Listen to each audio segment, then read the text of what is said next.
story of Hey of Torah Ohr.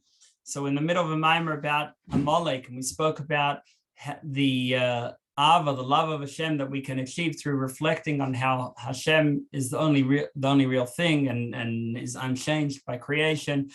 But the problem is that the person doesn't necessarily feel all this. And that is the spiritual state of being in Galus Mitzrayim, in the exile of Egypt.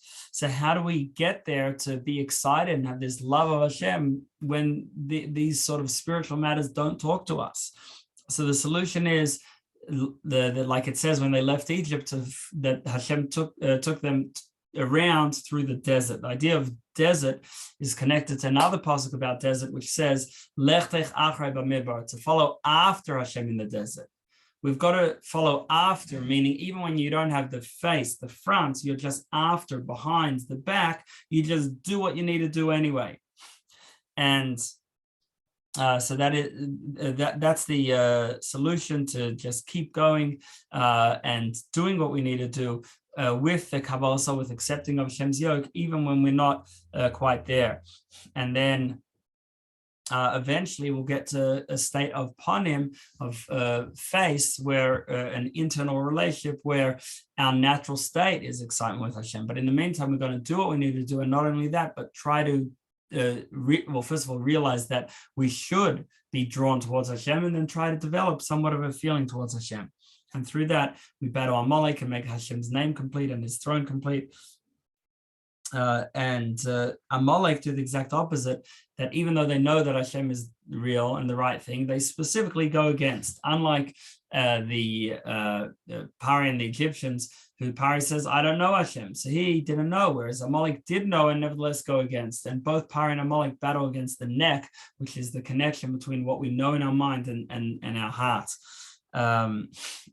Pari by denying it, and Amalek by saying, I know, but who cares?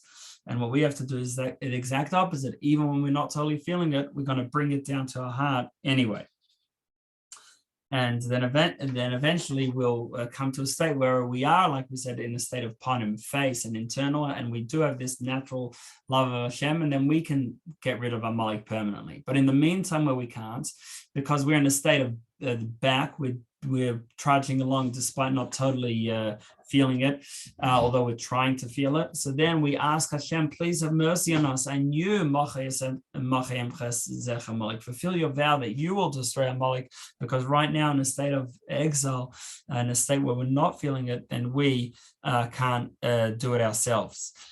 And this idea of doing it, even when, and trying to bring it to our emotions, even when we're not naturally feeling it, is what Moshe praised when he said, "Forgive them, ki am k'erful, because they are stiff-necked people. V'salachta, you shall forgive them." This, al pi Hasidus, it's not a criticism that they're stiff-necked, but it's saying no, because they're stiff-necked, to bring down what they know to be true, and try to even bring it into their heart and to their hands, their action, even when they're not naturally feeling it. That's why they can reach beyond Tishalshlos, beyond the chain of worlds, to a state of forgiveness, even when according to the rules they don't deserve.